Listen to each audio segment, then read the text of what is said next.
Hello guys, সবাই কেমন আছো? Welcome to back my channel. তো আজকে তোমাদের একটা স্পেশাল রান্না দেখাবো। আজকে করছি হচ্ছে ডিমের কারি। তবে এটা মুরগির ডিম নয়, এটা হচ্ছে হাঁসের ডিম। তো আজকে অনেক দিন ধরে ইচ্ছে করছিল হাঁসের ডিম খাওয়ার। তো আজকে রাত্রিরে স্পেশালিভাবে হাঁসের ডিমের কারি রান্না করছি। তো যতটা পারছি তোমাদের দেখাবো, শেয়ার করব। এই যে ডিম ভেজে তুলে রেখেছি, আর এই যে এখানে পেঁয়াজ ভাজা হচ্ছে।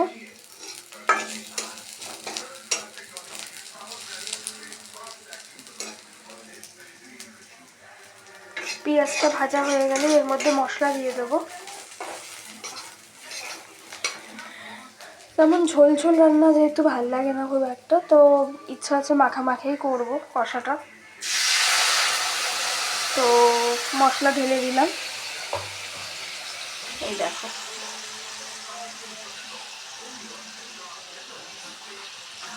এখন কষাবো যতটা পারবো, রান্নাটা কষাতে হবে। বেশ কষিয়ে নিয়ে একটু গ্যাসের ফ্লেমটাও বাড়িয়ে দিচ্ছি, নাহলে লেট হয়ে যাবে। কষিয়ে নিয়ে তাড়াতাড়ি করবো। মোটামুটি সব মশলাই দেওয়া আছে এর মধ্যে, আলাদা করে কোনো গুঁড়ো মশলা দেবো না, কারণ আমি মনে করি যে বেশি গুঁড়ো মশলা খাওয়া খুব একটা ভালো নয়। তো বাটা মশলাটাই বেশি ভালো।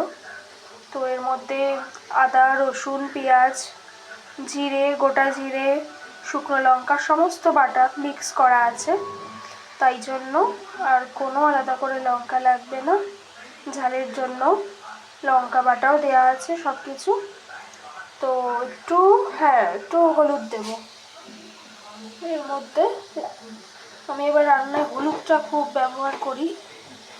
শুনেছি হলুদ, এমনিতেও সবাই জানো হলুদ জীবাণুনাশক, তো হলুদটা আমি খুবই ব্যবহার করি রান্নায়, খুব হলুদ খাই।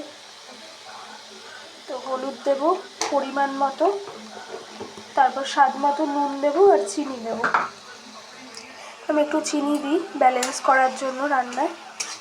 চিনিটা না দিলে আমার ঠিক মনের মতো হয় না। তো এটা কষবে। এবার আমি নুন দেব, স্বাদ মতো নুন দেব, যতটা লাগবে ততটাই নুন দেব। নুনটা খুবই কম খাই, আর আমার পরিবারে যেহেতু মায়ের হাই প্রেশার, বাবারও কাছাকাছি, আর আমার লো প্রেশার, তো নুনটা একটু কমই খাওয়া হয়। এখন চেষ্টা করি রান্নায় কম দেওয়ার, আগে খুব খাওয়া হতো।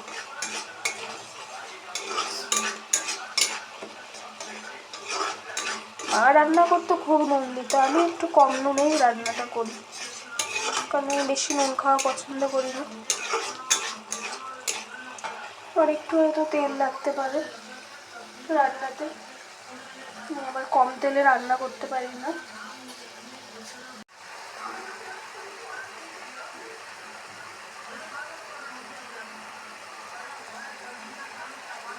তো আমি তেলটা দিয়ে দিলাম যতটা লাগবে আমার মনে হলো। তো দেখি, আশা করি এতে হয়ে যাবে, আর লাগবে না।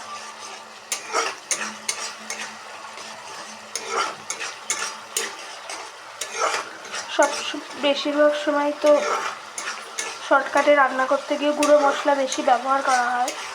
তো আমার মনে হয় যে কোনো কোনো সময় গুঁড়ো মশলা ছাড়া এরকম বেটে খেয়েও দেখা উচিত, তো রান্নার টেস্ট সেমই আসে। গুঁড়ো মশলা হয়তো একটু বেশি হতে পারে।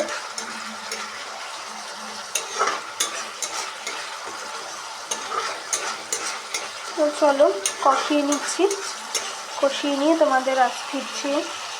লাস্টে একটু চিনি দিচ্ছি স্বাদ বদলের জন্য, যাতে একটু কালার আসে।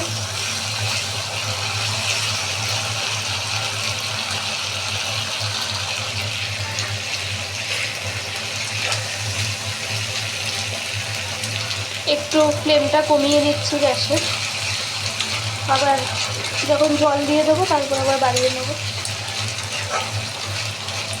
আলুটা দিয়ে দিই এখনও।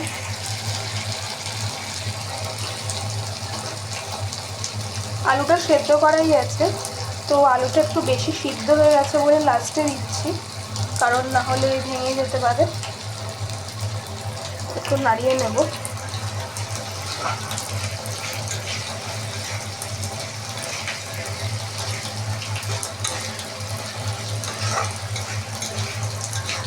তো মোটামুটি আমার কষানো রেডি, এবার জল দিয়ে দেবো।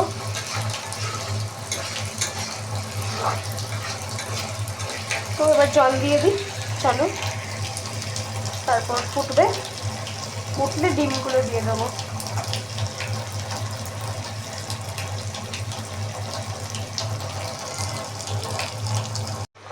তো চলো এবার ডিমগুলোকে এর মধ্যে দিয়ে দিই।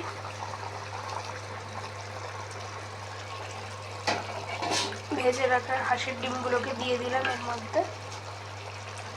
এবার ডিমগুলো সমেত একটু ঝোলটা ফুটুক, একটু মাখা মাখা হলেই নামিয়ে নেব।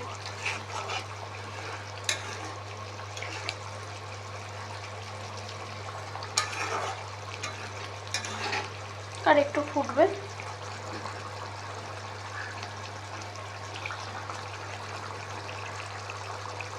গাইস দেখো, ডিমের ঝোল ফুটছে টকপক টকপক করে। তো গরম মশলাও দিয়ে দিলাম, আমার রান্না শেষ।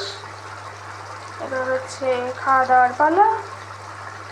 তো রেসিপিটা কেমন লাগলো তোমরা সবাই জানিও। তো এই যে মাখা মাখা করে ফেলেছি হাঁসের ডিমের কারি।